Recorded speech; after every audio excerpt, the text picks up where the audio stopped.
Gĩikaro gĩa kwarĩra mũtaratara wa gũthikĩrĩrio gwa cira ũrĩa ũng'etheire maumĩrĩra ma gĩthurano gatatũ ga kiumia gĩkĩ kĩambatĩirio ũrugarĩ nĩ njikaikano cia mawakiri arĩa marũgamĩte gĩtagatĩ-inĩ kĩa mwatũka ũrĩa wahũranĩtie komishoni ĩno. Wakiri ũrĩa ũrũgamĩrĩire mwena wa mũikarĩri gĩtĩ wa IEBC Gĩthumo Igai akĩregana na ũhoro wa gũtuĩka atĩ mateta na mahoya marĩa mahutanĩtie na komishoni ĩno nĩ magũturanĩrwo cira-inĩ ũmwe. In my opinion, what I understood my lady and the court to have said earlier in your ruling was that IEBC was properly represented by its advocates on this table. However, the 4 individual commissioners who are now cited as respondents but who are supporting the petition will continue to enjoy the very distinguished services of my senior learned friend, the Honorable Paul Mwita. Gĩthua rauga makomishona na arĩa meheranire na maumĩrĩra marĩa manĩirwo nĩ mũikarĩri gĩtĩ wa IEBC Wafula Chebukati nĩyo Juliana Cherera, Justus Nyang'aya, Francis Waderi na Irene Masit nĩ magararĩte watho na ũguo cira wao ndũbatiĩ gũtukanio hamwe na mahoya mangĩ. We take the view,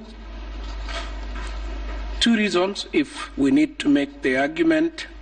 First of all, we have a notice of appointment of advocates that predates the entry of Issam and Sue.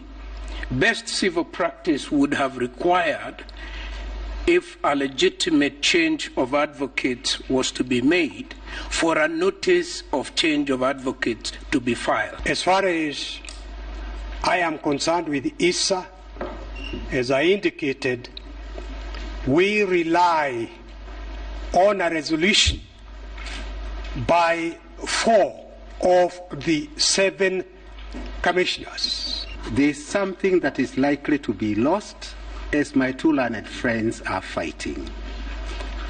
And it is so important, it could compromise really the fairness of the hearing which you have endeavored with so much effort to craft a way forward. The 4 commissioners are at liberty to deploy and utilize the services of Senior Counsel Paul Mwita and Issa Mansour Advocate if they deem it necessary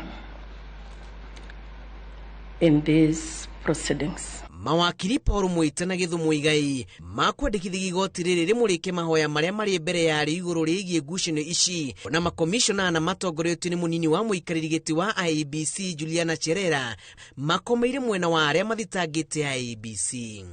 It is this: 8 petitions were filed against my client within the 7 days cast in stone in the Constitution. It is the first time in this republic that 8 are filed. Thutha wa majaji ya mũgwanja matongoretio nĩ mũcirithania mũnene Martha Koome kũreana matũ igũrũ rĩgiĩ kĩhĩngĩca gĩkĩ macoketie mũrigo ũyũ kũrĩ IEBC na kuga matikũingĩrĩra mĩbango ya thĩinĩ ya komishoni ĩno. Ũguo nĩ kuga mabatiĩ gũcokanĩrĩria nyũmba yao ndundu na gũtua itua rĩrĩ. It is not the business of the court to determine who represents the IEBC in whichever formation.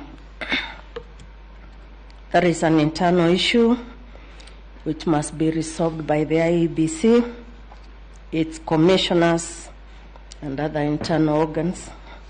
This court will not be drawn into this dispute in these circumstances. Mwena wa makomishona aya na IEBC ũrũgamĩrĩirwo nĩ wakiri Paul Mwita na Issa Mansour arĩ mũikarĩri gĩtĩ wa IEBC Wafula Chebukati arũgamĩrĩirwo nĩ ũrĩa warĩ mũnene wa watho Gĩthumo Igai. Ngĩribotera Inooro TV, njĩtagwo Julius Kareithi wa Mũnene.